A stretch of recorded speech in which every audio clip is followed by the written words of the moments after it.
विज्ञान शाकुंतलम के 8वें श्लोक का अध्ययन करेंगे। सूत ऊंची नीची भूमि आने पर सूत जो है वो रथ के घोड़ों की लगाम को खींच लेता है और खींच करके घोड़ों की लगाम को खींच लेता है। इस कारण जो मृग है वो राजा की दृष्टि से दूर हो जाता है। तब समतल भूमि आ जाने पर राजा सूत जो है पुनः घोड़ों की लगाम को खींच लेता है और खींच करके फिर उस समय पर उन घोड़ों की गति का वर्णन करते हुए बड़ा सुंदर गति का वर्णन किया गया है। मुक्तेषु रश्मिषु निरायतः पूर्वकायम निष्कंप चामर शिखा निभ्रतो ऊर्ध्वकर्णा आत्मो उद्धत्तेरपि रजो भी अलंघनीया धावन्ते अमी मृग जवाक्षमेव रथ्या। सूत राजा को कहता है कि अब इन घोड़ों की लगाम को मैंने क्या है खींच लिया है और ऐसा खींच लेने के बाद में जो रथ के घोड़े हैं वो अत्यधिक गति से भागने लगते हैं। तो क्या कहते हैं, देखिए, मुक्तेषु रश्मिषु, जैसे ही सूत ने उन रश्मियों को यानी कि उन रस्सियों को छोड़ा और उनको ढील दी तो उन घोड़ों का जो पूर्व काया यानी कि पहले का अग्रभाग, जो शरीर का जो अग्रभाग है वो कैसा हो गया, निरायता यानी कि विशेष रूप से विस्तार को प्राप्त हो गया।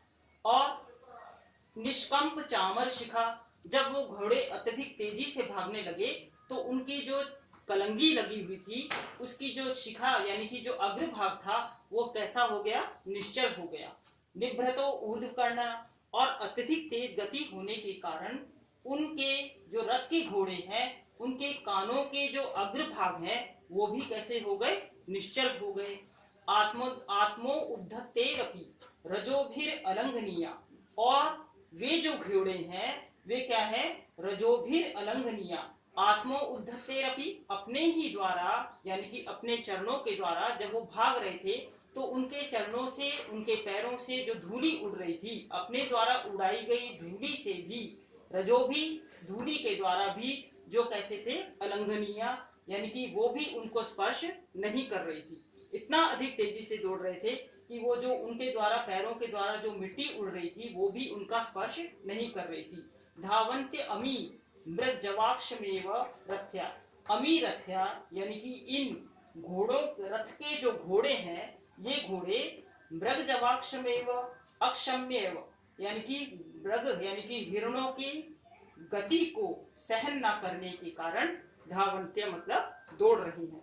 यहाँ पर क्या है, ये घोड़ों की जो गति है उनका बड़ा ही सुंदर और स्वाभाविक रूप से वर्णन किया है, इसलिए स्वभावोक्ति अलंकार है। और इसी श्लोक में स्त्रगधरा नामक छंद भी वसंत तिलका नामक छंद है। इस तरह से यहाँ पर घोड़ों की गति का बहुत ही सुंदर कवि ने चित्रण किया। धन्यवाद।